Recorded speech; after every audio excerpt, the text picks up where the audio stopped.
Welcome, welcome back to Crafting a Meaningful Life. I'm Mary Crafts, and I'm just delighted to be with you today because you know how I am. Either I want to be giving my podcast, and I know I want to be giving you things that are of value to craft your life, or I have a guest on that I truly believe can lift and craft our lives with us and the skill set that they've developed in their lives. And that's who we have today. Welcome, Ty Bennett. Thank you so much for having me, Mary. It's this is gonna be fun. I'm excited to see where this goes. Well, if nothing else, I'm very funny, and we're always funny because you're funny together too. Ty and I have known each other for quite a while now, but we didn't really realize that we were on the same page of really the ultimate goal. I know you and I have, Ty, and that is to really lift our world. We have Yeah, lots of smaller goals, and you have goals in leadership and teaching leadership, and in being a nationally known speaker. You do so many things in teaching people the principles of leadership and salesmanship, but those all are just simply part of your bigger goal. And I know you share this with me of lifting all oh, mankind. absolutely. And Yeah. yeah, I feel like I'd known of you for a very long time before I really got to know you better. And so I'm so glad because I would hear, the legend of Mary Craft, Yeah. and we have so many mutual friends that would just share great things about you. And so yeah, I do feel like we have a similar approach in that we want to impact the world in some way. We're Yeah. both very entrepreneurial. We both want to make an impact. We both want to show up for people, and so I value that in you. And one of the other things that I know about you is that you started really a multi-million dollar company by the age you were 21. And you just always had that entrepreneurial spirit.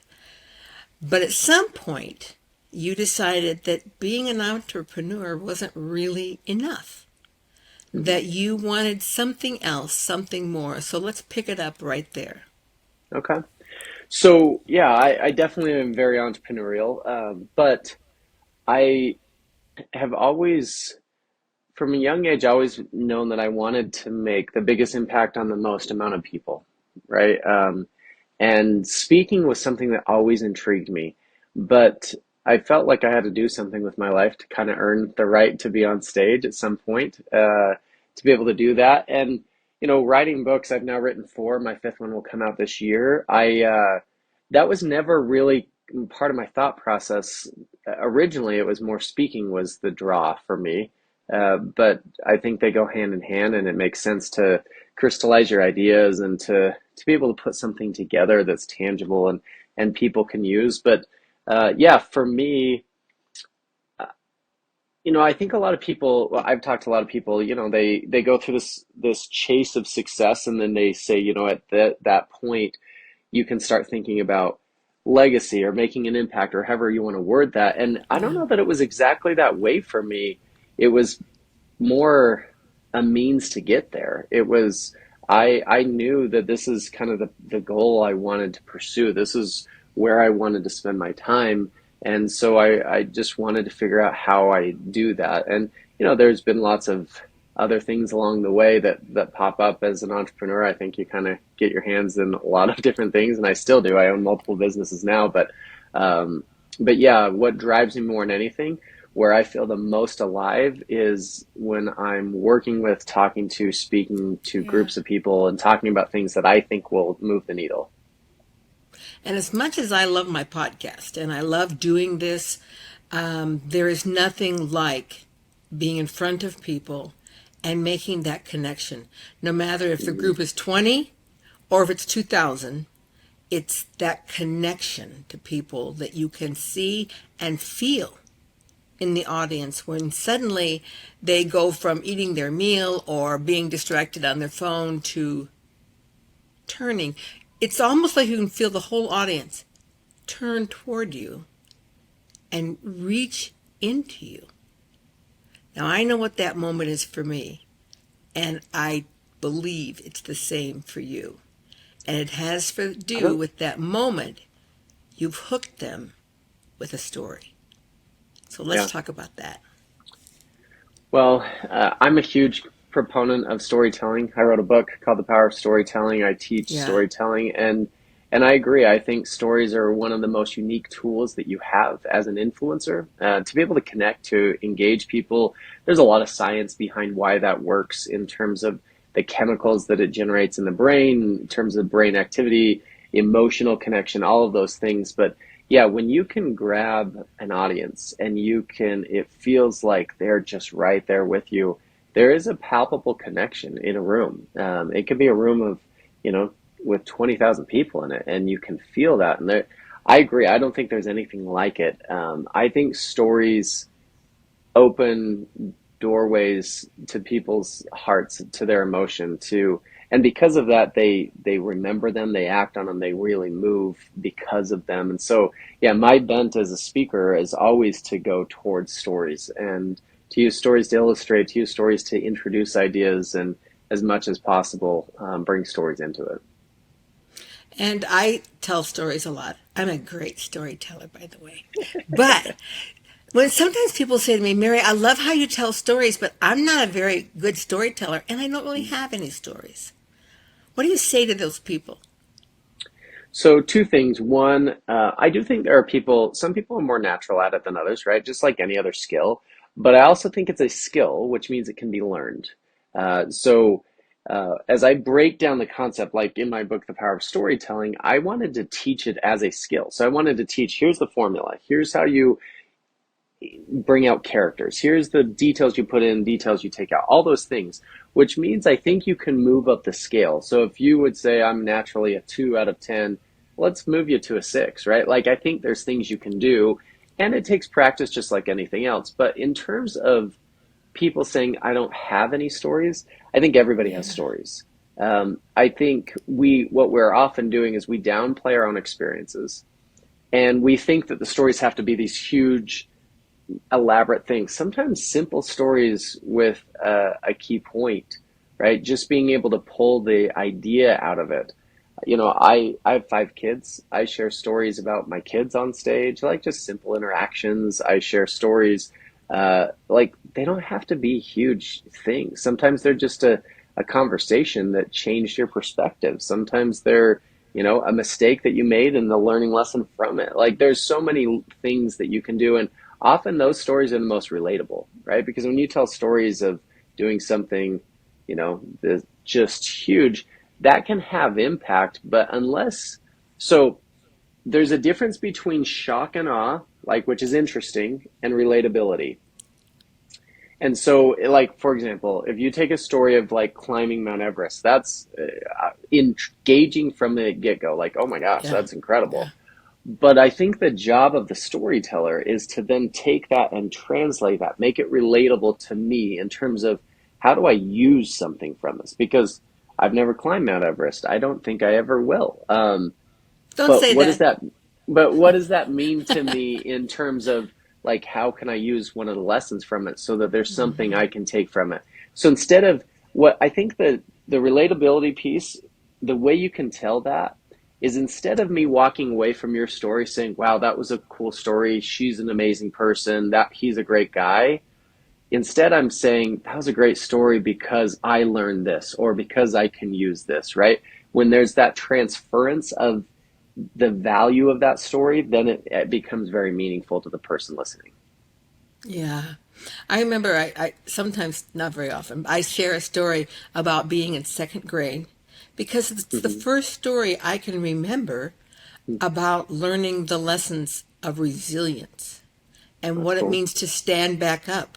And I tell a silly little story about how that I really had to go to the bathroom, but the teacher wouldn't see my hand, and I wet my pants right there in the classroom as a 7 year old.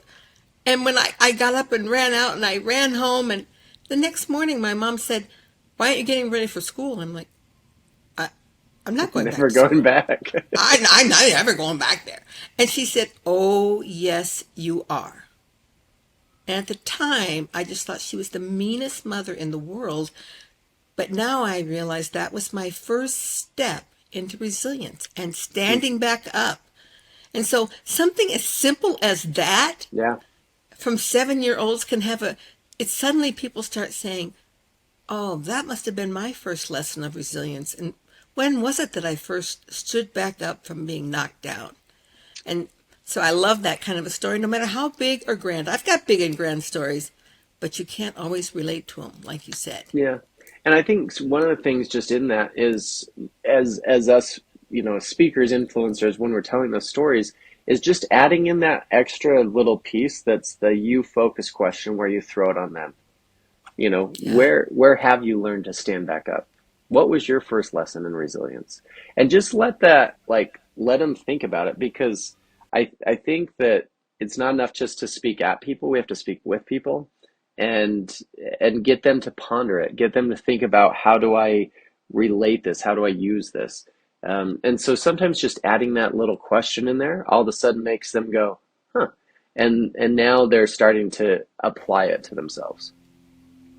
So, as you have gone through your speaking career and you now speak to so many, I recently saw you speak with your sons, and you've Yeah. built this incredible ninja gym where your sons are performing and illustrating the principles you're teaching. I just want to know how that all came about. So yeah, my sons found the show American Ninja Warrior. If you've ever seen that show, it's on NBC. About 5 years ago, they watched it and just became obsessed. Like nothing in their lives, became obsessed. And so we found a ninja gym near our home. They started taking classes. They started competing, and they loved it. Got better and better. And so we started building some obstacles in our backyard and in our basement. Different things for them to do, which eventually led to, I now own two ninja gyms. Just, when you're an entrepreneurial father, I guess that's what happens. But ninja, two things. One is very visually stimulating, right? Watching what they can do. They're flying through the air. Oh, I was mesmerized. Yeah. Yeah, they're doing some stuff that it's just unbelievable what they physically can do. But I've never been involved in a sport that I found myself applying the same principles, having the same conversations with my, you know, early teenage sons that I was having with CEOs, right? Like it was the same principles, and you could see it in the sport of ninja. And so I started to think about, how do I bring that on stage? Because it'd be just a cool Yeah. experience, right? So we finally figured out just kind of the whole process, put it together. We have a ninja rig that we literally put up on a stage. And you Yeah. got a chance to see the very first preview of that speech last year. Um, and my boys are part of it. We're actually headed out this week to go give that speech in Colorado, and have a few more coming up in different places. And so it's cool because I get to just do what I do and speak and talk about the same principles, but then bring my sons along with me, which is just awesome in and of itself. Like, Yeah. they get to have that experience, but I get to have that experience with them. Yeah. And they get to add this really cool entertaining factor that I can't really bring to the table anyway. Uh, and so, yeah, it's a fun new speech that I think we'll do a lot of. I mean, we've got a bunch of them booked coming up, and so yeah, it's become a cool part of our lives. For me, whatever my kids are into, I just want to jump into. So my oldest daughter played soccer, and soccer is a huge part of our life, and ninja now with the boys, and my daughter below them, is into dance, and just fun to have your kids be involved in things that they love, and the lessons that they learn from it. I think more than anything, I don't know if any of them will go on to be professional at, any of those sports. That's okay, because they're learning all the lessons from it they can apply to whatever they do.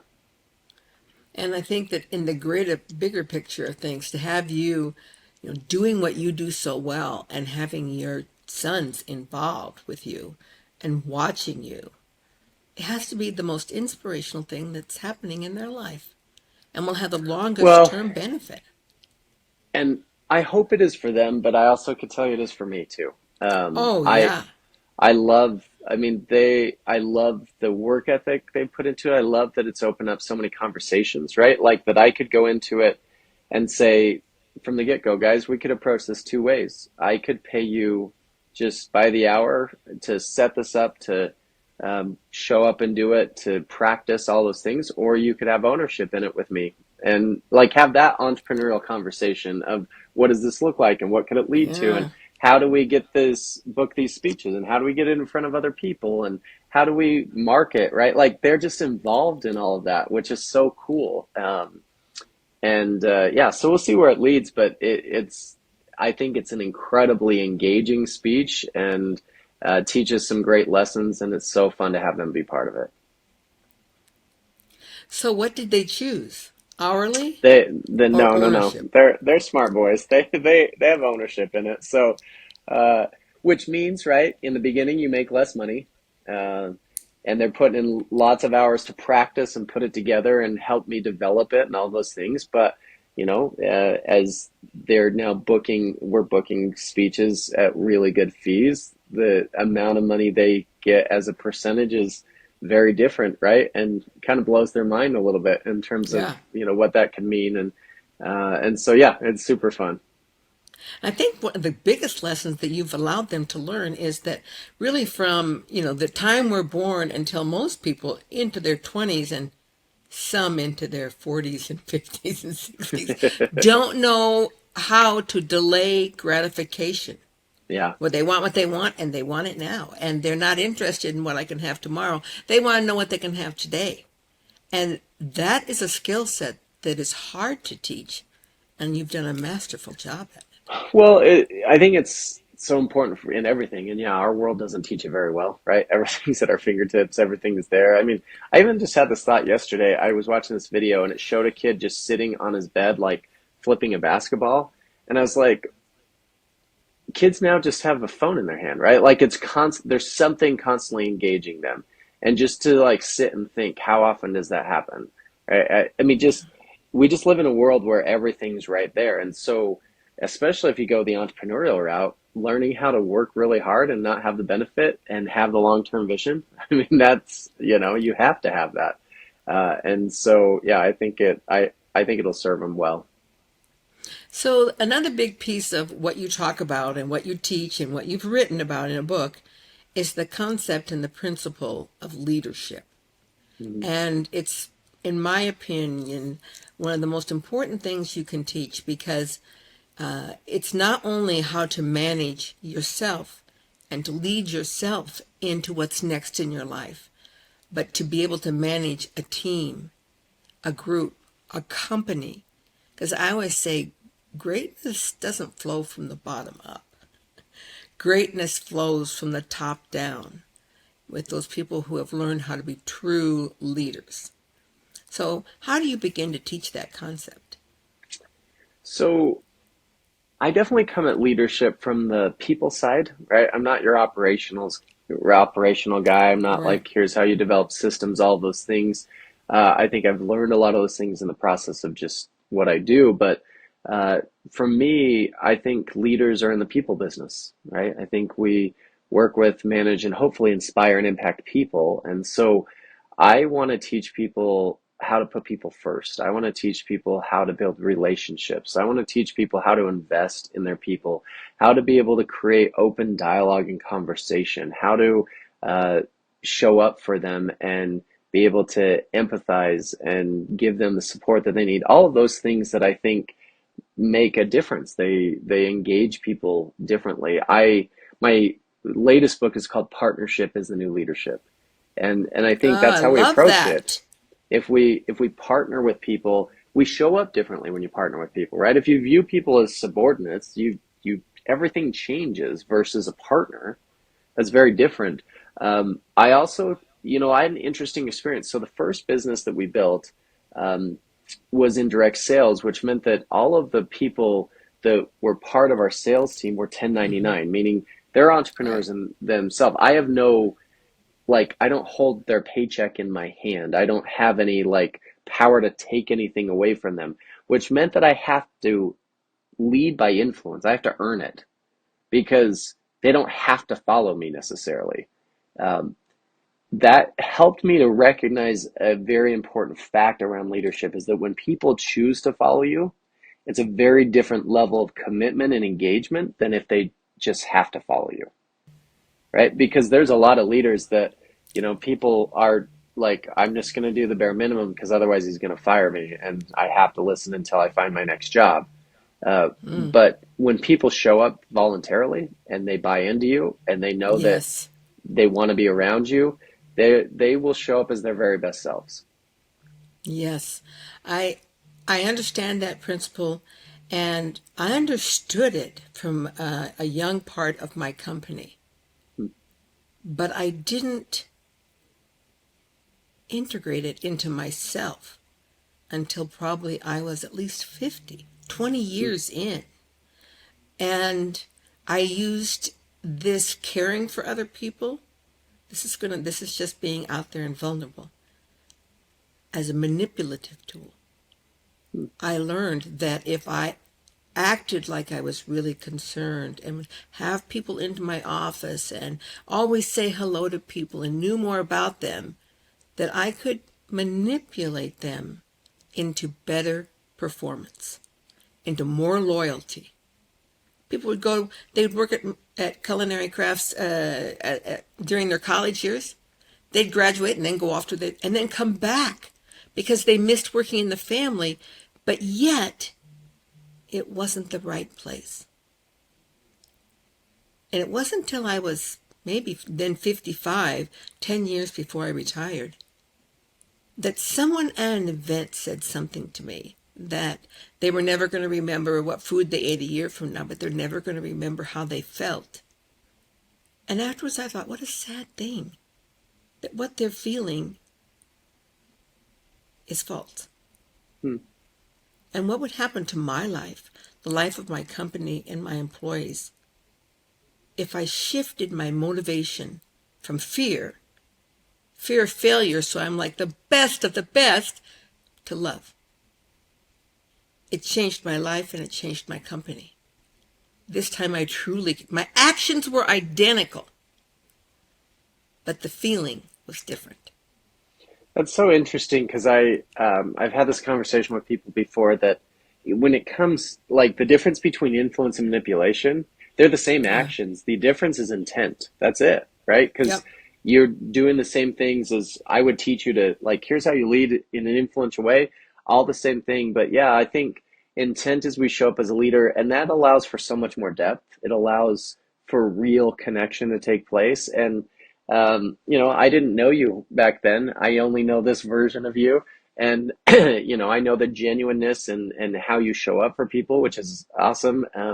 That's interesting because I think we all have some of that, right? There's times that, we're not feeling it. There's people that we struggle to connect with. And so it's hard to love. And so we either choose to pull away or we choose to show up for them still. And hopefully that changes us and we do it for the right intent because yeah, that's an interesting point. The actions are the same. Yeah. And there were times after I shifted my motivation, my intent, that I would come into work, I wouldn't need to ask. I wouldn't need to say, well, how are you doing this morning? Or blah, blah, blah. I mean, I could actually feel into Hmm, them. I knew before I ever got to them by loving into them on my walk to them. hmm. And it would either be, oh, it's so good to see you this morning, or it would be an embrace. How can I be here for you today? Before I ever got next to them. Because my That's heart was awesome. changed. Yeah. So Ty, as we end today, because look at that. We're already moving up closely. We have 5 more minutes, so don't fret, to our time. But the title of my podcast is Crafting a Meaningful Life. So as you step through your life, and you're probably half my age now.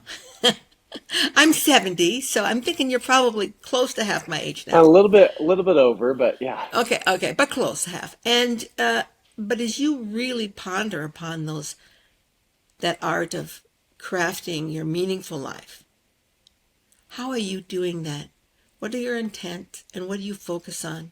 Where's the end for you and beyond? What does that look like? So as you ask that question, part of me thinks that that's very simple, and part of me thinks it's very complicated.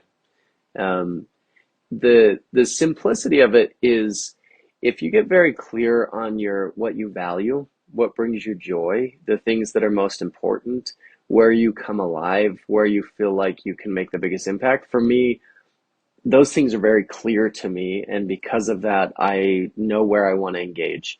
The complicated part to me is just feeling like I have enough hours in the day to do all the things that I want to do and balance all the things I need to balance.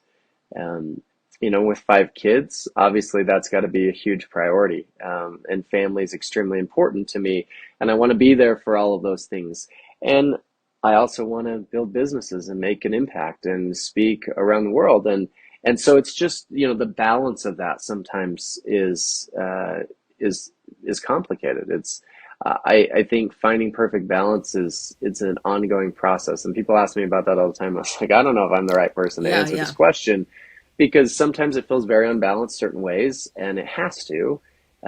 But I want to just make sure I'm prioritizing the things that are most important. Um, the end goal, the long term goal for me, when I look at what I value most, family and faith are the most important things for me, and I want to make sure that those are in line and I'm living the way that I need to show up the way that I want to in those areas. Beyond that, I really feel like I have been given some gifts and uh, worked hard to develop some skills that I need to use in the way that will impact the most people.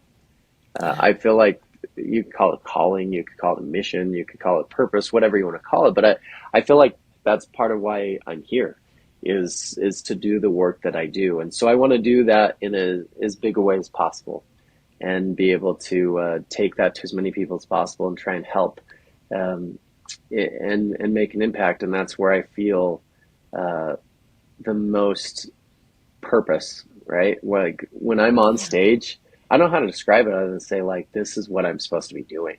Like You this is feel where, alive. yeah, I, I feel like it's yeah, home.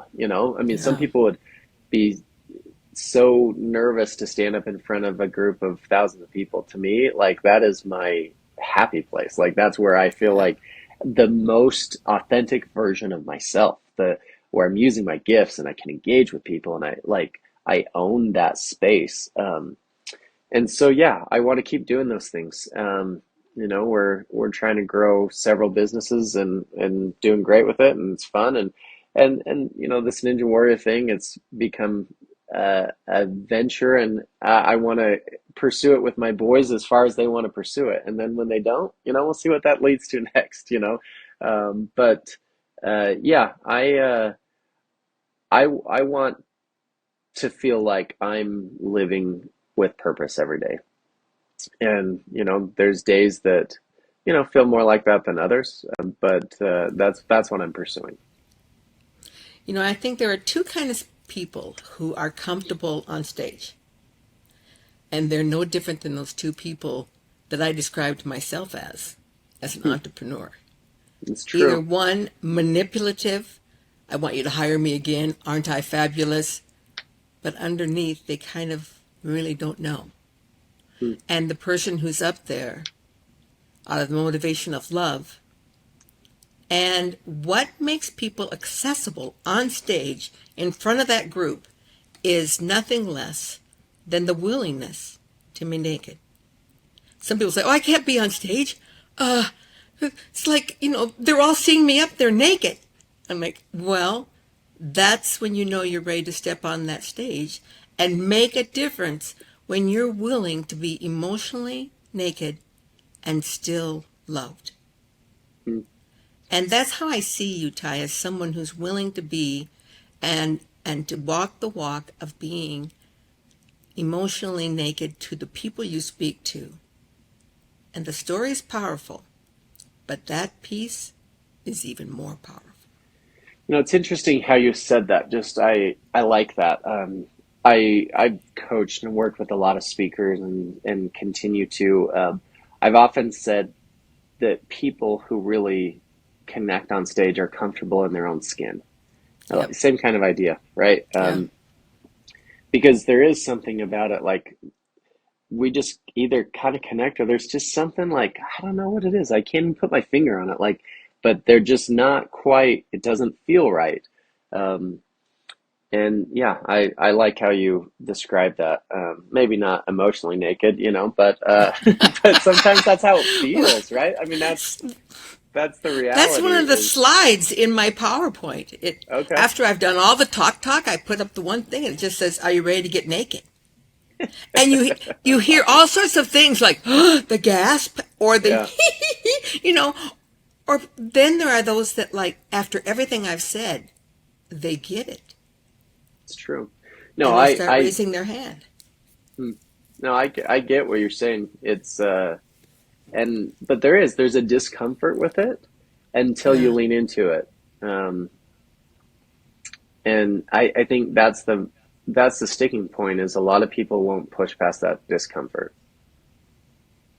Yeah, we've all had that. Well, I shouldn't say all, but because I know it's a reoccurring dream for many people that they wake in their dream, they're at the grocery store and they're naked.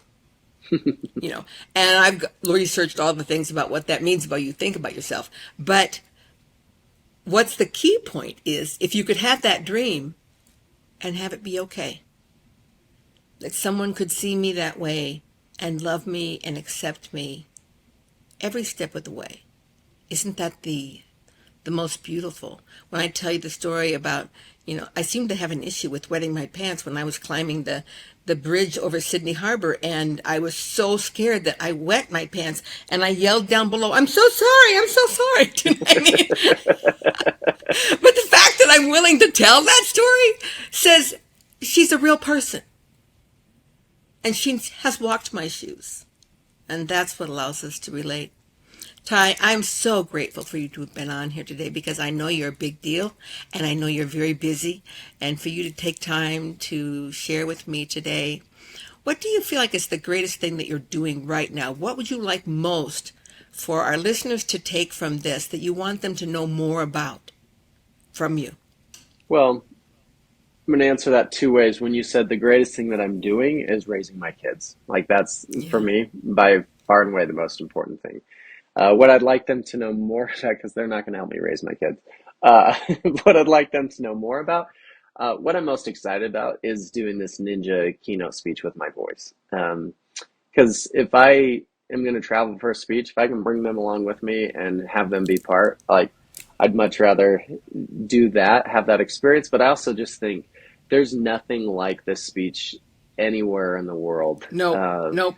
that, As you can you know, imagine, I've seen a lot, nothing like this. yeah, it's very unique. And so obviously, if you have an organization that you bring in speakers or anything, love to have a conversation, see if that would ever be a fit. But you can check it out on my website or connect with me on social media and love to be able to share what I'm doing and just connect in any way. I appreciate you having me on, Mary. It's great to have this conversation, and you're somebody who I admire and for what you've done, but more who you are and how you show up for people, and that comes across. It's very genuine. I can see that over and over again with a lot of the mutual friends that we share as well.